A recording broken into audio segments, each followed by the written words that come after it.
नमस्कार, मैं हूं मृत्युंजय कुमार झा और आज हम आपको बताएंगे कि क्या गोल्ड में जिस तरह से तेज़ी आई है आगे भी ये तेज़ी बनी रहेगी या फिर गोल्ड की कीमतों में यहाँ से आप गिरावट शुरू होगी। अगर आप निवेशक हैं तो आपको गोल्ड में फ़िलहाल क्या करना चाहिए, और अगर आप कंज्यूमर हैं, अगर आप गोल्ड खरीदना चाहते हैं तो क्या आपके लिए ये सही वक्त है गोल्ड खरीदने का, ये हम आपको बताएंगे बुलेटिन में आगे। लेकिन शुरुआत करते हैं बम्पर कॉल से, जहां पर आपको सबसे ज़्यादा मुनाफा आज के कारोबार में मिलने वाला है।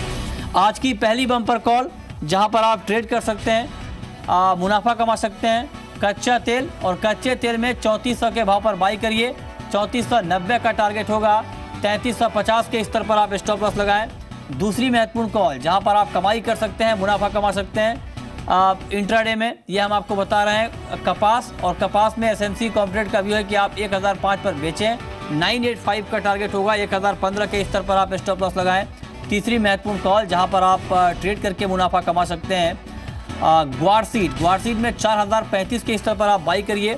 4120 का टारगेट होगा और 3985 के स्तर पर आप स्टॉप लॉस के साथ ट्रेड कर सकते हैं। ये कुछ महत्वपूर्ण कॉल जहां पर आप कमाई कर सकते हैं। मार्केट में ट्रेड करिए लेकिन स्टॉप लॉस जरूर लगाइए।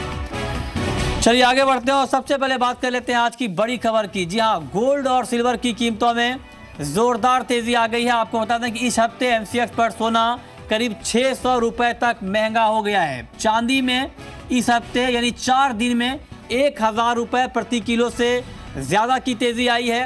अंतर्राष्ट्रीय बाजार में गोल्ड का भाव 5 महीने की ऊंचाई पर है। डॉलर में भारी गिरावट आई है जिसने बुलियन मार्केट के सेंटीमेंट को मजबूत किया है, और येन के मुकाबले डॉलर 5 महीने के निचले स्तर तक लुढ़क गया है। ट्रंप ने एक बड़ा बयान दिया है डॉलर को लेकर के, ब्याज दरों को लेकर के। उसका इम्पैक्ट बुलियन मार्केट पर साफ तौर पर देखने को मिल रहा है। यह आप देख पा रहे हैं, ट्रंप ने कहा है कि डॉलर काफ़ी मजबूत है, ऐसे में अब दरें यहाँ से नहीं बढ़नी चाहिए। इसका बड़ा इम्पैक्ट मार्केट के ऊपर दिखा है। हमारे साथ 4 खास मेहमान इस मुद्दे पर बातचीत करने के लिए जुड़े हैं। हमारे साथ सुगंधा सचदेव है रिलीगियर कमोडिटीज़ की, हमारे साथ मोनार्क कैपिटल की रेनिशा चैनानी है, हमारे साथ वंदना भारती है एसएमसी कॉर्पोरेट की, और साथ ही हमारे साथ एंजल कमोडिटी के प्रथमेश माल्या हैं। आप तमाम मेहमानों का बहुत बहुत स्वागत है कार्यक्रम में। मेरा पहला सवाल सुगंधा सचदेव आपसे ये कि क्या आपको लगता है कि जो गोल्ड के मार्केट ने रफ्तार पकड़ी है, 2 महत्वपूर्ण वजह है, इन दोनों वजहों से गोल्ड का मार्केट यहाँ पर काफ़ी ज़्यादा बढ़ा है। पहली बड़ी वजह यह है कि ट्रंप ने कहा है कि डॉलर काफ़ी मजबूत है, ऐसे में इंटरेस्ट रेट को लोअर लेवल पे होल्ड करना चाहिए, और दूसरी महत्वपूर्ण बात यह है कि सुरक्षित निवेश के तौर पर ग्लोबल तनाव के बीच गोल्ड की डिमांड बढ़ी है। क्या कमेंट होगा आपका? Good morning Mrityunjay. यस, मुझे लगता है अभी गोल्ड के प्राइसेस में हम फर्दर स्पर्ट आते हुए देख सकते हैं। अभी बहुत सारे फैक्टर्स हैं जो गोल्ड के प्राइसेस को सपोर्ट कर रहे हैं। First, the risk of sentiment in the market, it is very positive for gold prices. Investors अभी सेफ हेवन एसेट्स को सीक कर रहे हैं and they are dumping risk assets amid all the geopolitical tensions. अभी concerns बने हुए हैं कि यूएस मिलिट्री स्ट्राइक कर सकता है और North Korea amid the missile test. In secondly, Trump ने जो कहा है कि डॉलर बहुत स्ट्रांग हो रहा है, दैट इज अनदर रीजन जिसकी वजह से मुझे लगता है गोल्ड के प्राइसेस पॉजिटिव ट्रेजेक्टरी फर्दर मिलेगी। और बिकॉज उन्होंने मेंटेन किया है कि Fed should actually go slightly slow in terms of the interest rate hike. So that is another factor which is supporting gold prices at the moment. साथ ही साथ अगर हम देखें तो पिछले महीने हमने इंडिया एंड चाइना से फिजिकल डिमांड में भी एक अपटेक आते हुए देखा है। So that is also favoring the positive outlook for gold prices. मुझे लगता है अभी डोमेस्टिक करेंसी जो एप्रिशिएट कर रही है, that is the only reason जिसकी वजह से हम कमेंशरेट रिटर्न्स आते हुए नहीं देख रहे हैं डोमेस्टिक मार्केट में, in spite of the fact कि इंटरनेशनल मार्केट्स में गोल्ड में हम सिग्निफिकेंट मूव आते हुए देख रहे हैं। मुझे लगता है आने वाले दिनों में gold prices, in case they are able to sustain above 1285 mark, they are headed towards 1325 mark in coming days. रेनिशा Chainani, आपका कमेंट क्या होगा? जो लोग गोल्ड में निवेश करना चाहते हैं इन दोनों खबरों के बाद, उनके लिए क्या आपको लगता है कि अभी निवेश का मौका है, या फिर आपको लगता है कि इस लेवल पे गोल्ड में फ्रेश बाइंग करना थोड़ा रिस्की रहेगा?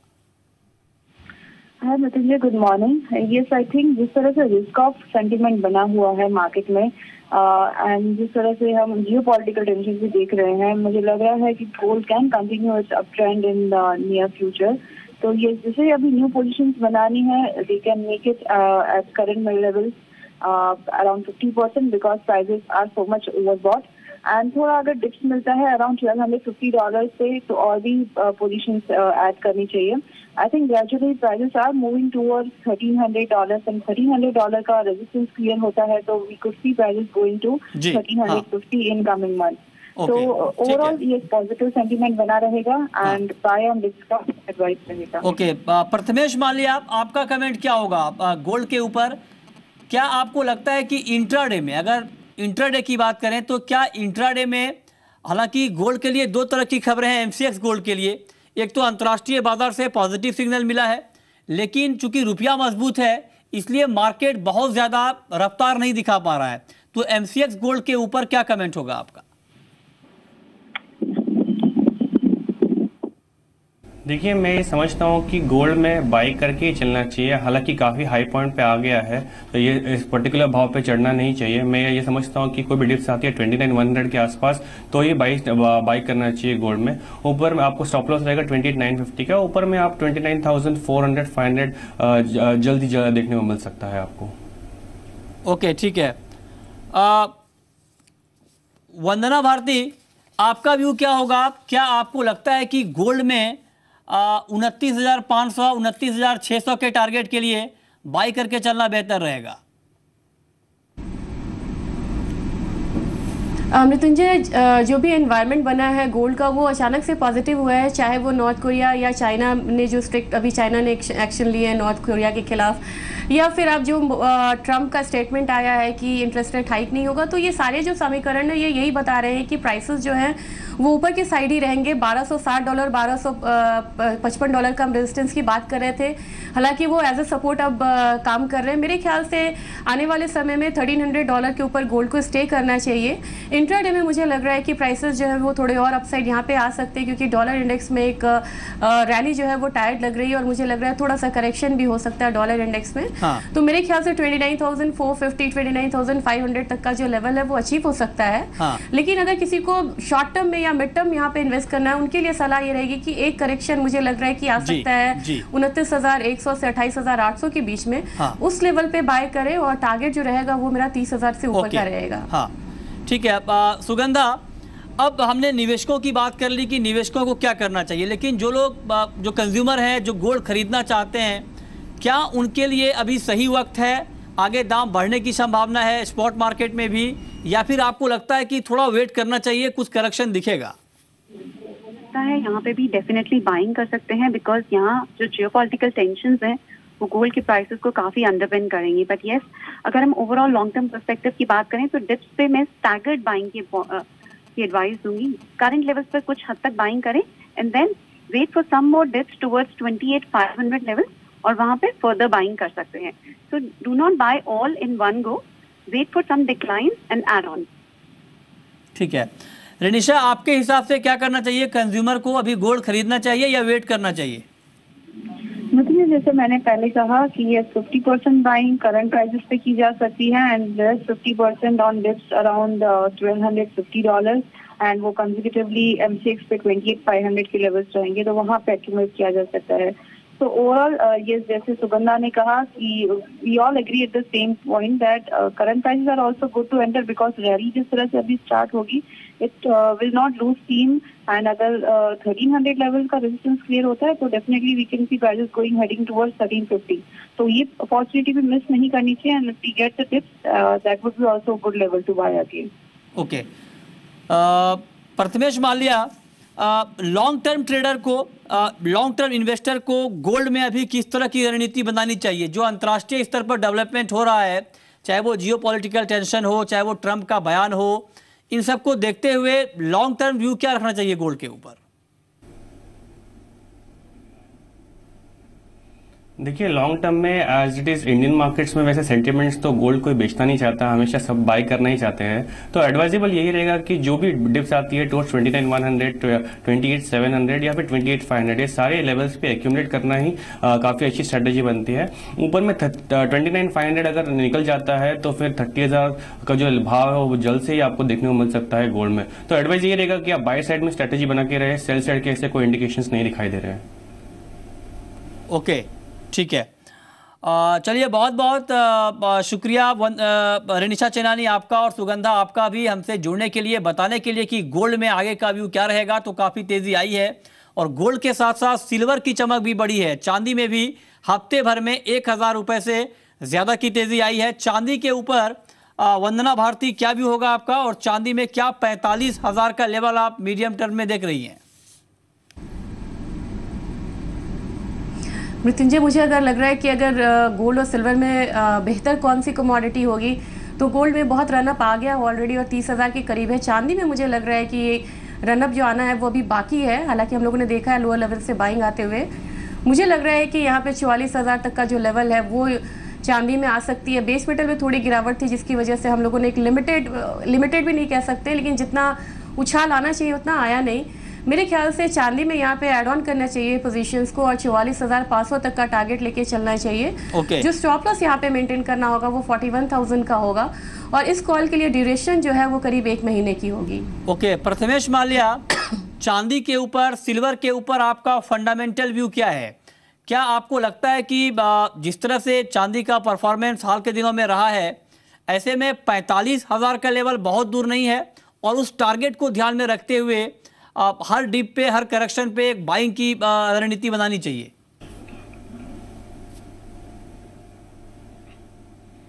देखिए, गोल्ड और सिल्वर में अगर कंपैरिजन में देखो, सिल्वर वैसे काफी स्पेकुलेटिव कमोडिटी है इन कंपैरिजन टू गोल्ड।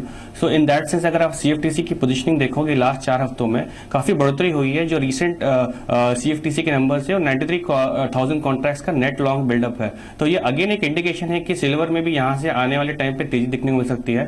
44,000 के आसपास का जो भाव है बहुत ही जल्द आने को देखने को मिल सकता है आपको सिल्वर में। ओके, आप कह रहे हैं कि 44,000 का टारगेट है एंजल कमोडिटी का, इसको आप इस पर आप ध्यान रखिए। 44,000 का टारगेट, यानी यहाँ से करीब करीब आपको 1,500 रुपए की तेजी तत्काल चांदी में दिख सकती है, यह मानना है प्रथमेश माल्या का। इस पर आप नज़र बनाकर चल सकते हैं। आगे बढ़ते हैं और अब बात करते हैं क्रूड की। और क्रूड में अगर देखें तो दबाव है, बाजार की तेज़ी इसलिए नहीं टिक पाती है क्योंकि अमेरिका एक बड़ा फैक्टर है जिसने क्रूड की कीमतों के ऊपर लगातार दबाव बनाने की कोशिश की है। और जब भी मार्केट छलांग लगाने की कोशिश करता है, यूएस से ऐसी खबरें आती हैं जिससे मार्केट का सेंटीमेंट कमज़ोर होता है। ताज़ा खबर यह है कि अमेरिका में पिछले हफ्ते कच्चे तेल का स्टॉक बढ़ा है। कशिंग ओक्लाहोमा, जो कि यूएस में WTI क्रूड का सबसे बड़ा डिलीवरी सेंटर है, वहां पर कच्चे तेल का स्टॉक पिछले हफ्ते 2,72,000 बैरल के आसपास बढ़ा है। इससे मार्केट कमज़ोर हुआ है। और दूसरी बड़ी खबर यह है कि अमेरिका में कच्चे तेल का उत्पादन 15 महीने में सबसे ज़्यादा है और इन दोनों खबरों का एक बड़ा इम्पैक्ट प्राइस के ऊपर दिखा है। क्या व्यू है वंदना आपका, ऐसे में क्रूड में क्या करना चाहिए अभी? मृत्युंजय, मुझे बहुत ज़्यादा फॉल यहाँ पे नहीं लग रहा है और मुझे लग रहा है कि 3400 तक प्राइसेस एक बार आने चाहिए। 3 हफ्ते तक लगातार क्रूड ऑयल के प्राइसेस में बढ़ोतरी हुई है और काफ़ी शार्प जंप आया है। तो आज मुझे लग रहा है कि MCX में खासकर थोड़ा सा करेक्शन आ सकता है, 3400 तक का लेवल आ सकता है।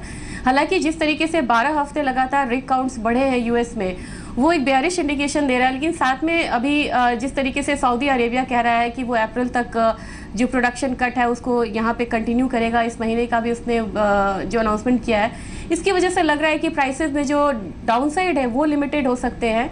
अगेन मुझे लग रहा है कि 3350 का भी लेवल आता है तो वहाँ पे फिर से एक बार बाइंग जो है वो इनिशिएट किया जा सकता है। ओके, और क्रूड पर आपका व्यू क्या होगा प्रथमेश? हाँ जी, मैं भी बाइंग साइड में स्ट्रेटेजी बना के रखा हूँ क्रूड में। वैसे तो इंडिकेशंस ऐसे कुछ सेल के दिखाई नहीं दे रहे हैं। हालांकि एक पॉसिबल सिनेरियो सऊदी अरेबिया की तरफ से है जहाँ पे वो क्लियरली बता रहे हैं कि जून के बाद भी एक्सटेंशन जो है आउटपुट कट का वो कर सकते हैं, तो ये एक पॉजिटिव फैक्टर है। और उसके अलावा जो ये वॉर लाइक सिनेरियो है वो भी एक फेवर करेगा क्रूड को। हालांकि सप्लाई डिस्ट्रप्शंस यहाँ पे कुछ भी क्रिएट नहीं हो रहा है, तो मैं एडवाइस ये रखूंगा कि क्रूड में भी बाय बना के रखे। 3,400 का जो भाव है वहां पे एंटर कर सकते हो। 3350 का स्टॉप लॉस रहेगा। ऊपर में 3,490 आपको जल्दी देखने को मिल सकता है क्रूड में। ओके, और नेचुरल गैस पर क्या व्यू है वंदना भारती आपका? एनजी में किस तरह का ट्रेड आप रिकमेंड करेंगी? अभी बहुत ज़्यादा क्लैरिटी नहीं है, लेकिन आज इन्वेंट्री शेड्यूल है तो मुझे लग रहा है कि थोड़ा सा यहाँ पे डाउनसाइड जो है वो देखने को मिल सकता है। और 204 रुपये 50 पैसे के लेवल पे भी अगर सेलिंग करते तो मुझे लग रहा है कि 202 का जो भाव है वो आते हुए दिख सकता है। तो 2-2.5 रुपये तक के लिए नेचुरल गैस में यहाँ पे सेलिंग करके चला जा सकता है और इन्वेंट्री पोजीशन पे नज़र रखनी होगी शाम में। ओके।